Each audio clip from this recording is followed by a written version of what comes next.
Imaginez un pays où votre courrier personnel peut être ouvert sans mandat, où vos transactions bancaires sont surveillées et où une simple publication en ligne peut vous faire perdre votre connexion Internet ou même vous envoyer en prison. Imaginez un pays où manifester pacifiquement peut être jugé haineux.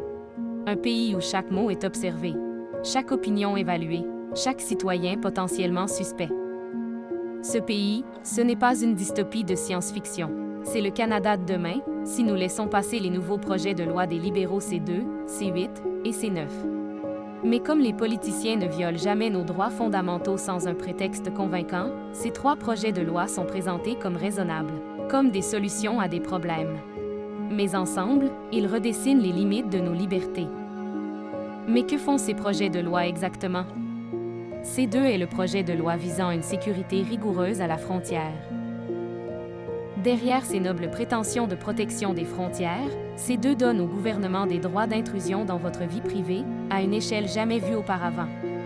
S'il est adopté, C2 permettra à Poste Canada d'ouvrir votre courrier sans mandat et sans que vous ne le sachiez.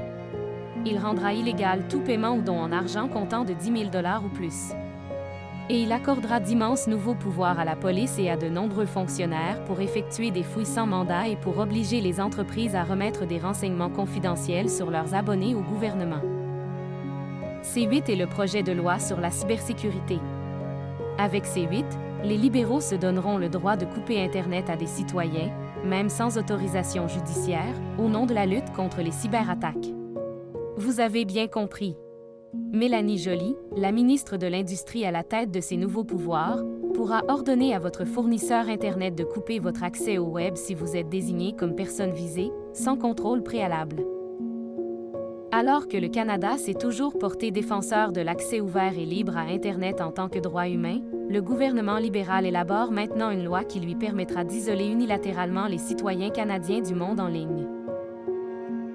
C9 est le projet de loi visant à modifier le code criminel pour lutter contre la haine. Quel vertueux combat! Qui voudrait s'opposer à un projet de loi luttant contre la haine? Sauf qu'ici, C9 redéfinit cette haine en termes vagues, laissant son interprétation à la discrétion de la police, des procureurs et des juges. Car C9 supprime également l'exigence actuelle selon laquelle le procureur général doit consentir à toute poursuite pour discours haineux. Cela entraînera davantage de poursuites criminelles pour des paroles prononcées ou écrites. C9 pourrait criminaliser des manifestations pacifiques simplement en les qualifiant de haineuses et criminaliser l'affichage de certains symboles jugés haineux. Avec ce projet de loi, exprimer votre opinion pourrait vous mener jusqu'en prison.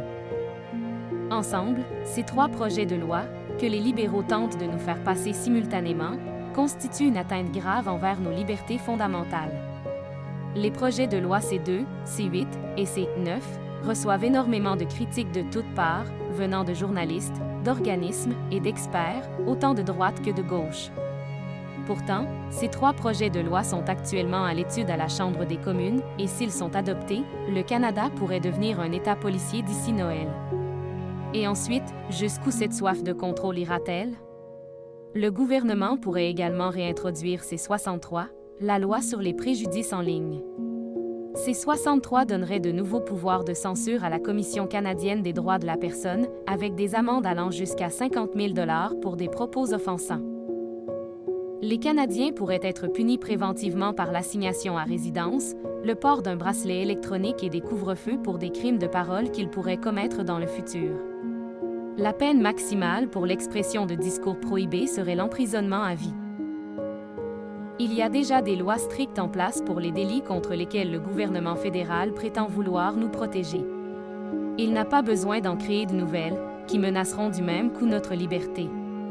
Ensemble, nous devons protéger nos droits fondamentaux et dire aux libéraux que nous ne voulons pas de leurs lois liberticides. Ce n'est pas ainsi qu'on protège une démocratie. C'est ainsi qu'on l'érode, lentement, une loi à la fois.